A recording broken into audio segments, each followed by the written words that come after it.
Сметам дека постои отпор кон изградбата на регионалните центри за управување со отпад, затоа што граѓаните имаат перцепција дека станува збор за места кои утре ќе прераснат во диви депонии, практично дивите депонии или нестандардните депонии што ги имаме насекаде околу нас.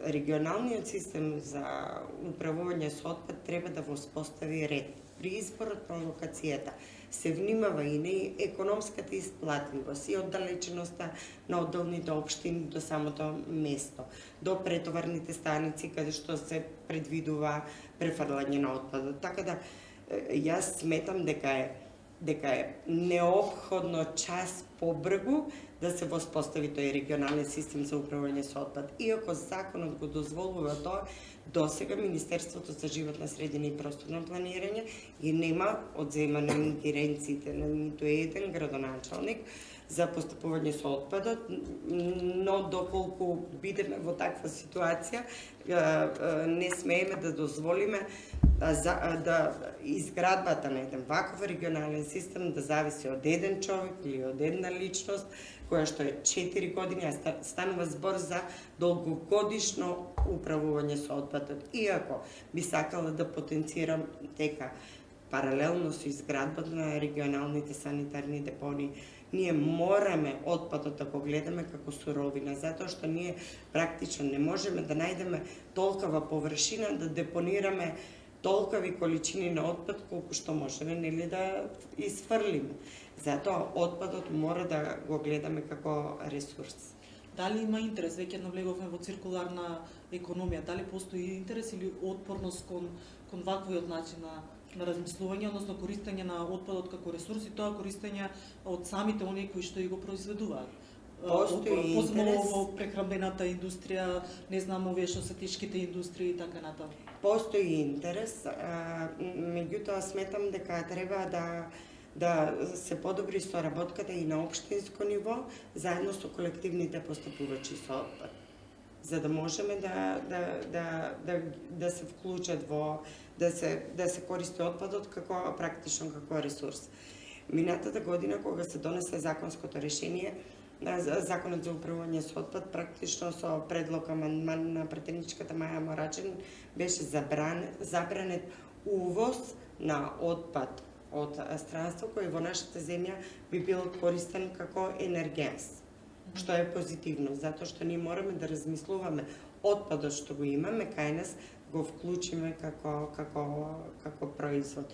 Меѓутоа морам да кажам дека податоците кои што ги имаме не одговараат на реалните состојби. Мислам дека треба да се поработи на подобра евиденција на количините на отпад кои се рециклираат или кои повторно се употребуваат.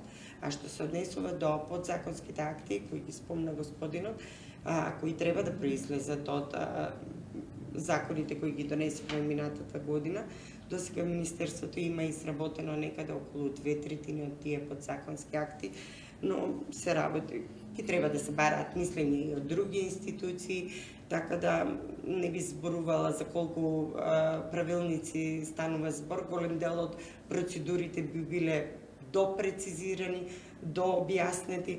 Министерството за животна средина и просторно планирање е отворено за соработка со општините и јас ги молам сите општини, упатувам апел да се обратат до нас доколку имаат било каков предлог, да можеме заеднички да донесеме добри и применливи правилници, нели применливи во пракса.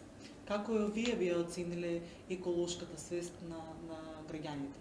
Колку постои свесност кај нив со оглед на тоа дека постојано, посебно по социјалните медиуми, социјалните мрежи, се појавуваат слики со полни контейнери, неизнесено ѓубре. Зборам за она најосновното од тука, нели да тркеме со оглед на тоа дека ние сме тие кои што го создаваме отпадот и треба да бидеме одговорни за него, а сепак некако ги обвинуваме сите други, обвинуваме комунална хигиена, обвинуваме општината, државата и така натаму, со изговорот дека ние не сакаме, туку ете вие нели не ни овозможувате.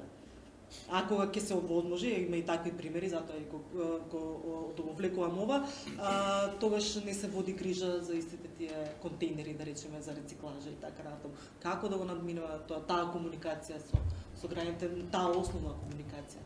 Сметам дека нашите граѓани се свесни, затоа што еве и мене како човек ми смета кога ќе видам неуреден простор околу местото во кое живеам, на пример. Предпоставувам на секого од нас тоа му смета и кога нешто зависи од нас, треба да внимаваме, нели, каков пример ние лично самите оставаме. Граѓанските здруженија се доста гласни по оваа тема и ако мене ме прашувате, тие помагаат за подобро спроведување на зелените политики или барем да се слушне повеќе гласот. И мене ми е драго што за овие прашања се почесто разговараме и вака во меѓуизборни периоди, не само во период на избори. Значи, животната средина е стил на живење, не е само политика, и треба да мислам дека граѓаните се свесни и знаат што бараат како институција. Носиме стратегии, планови, закони и очекуваме законските решенија да се спроведуваат во пракса.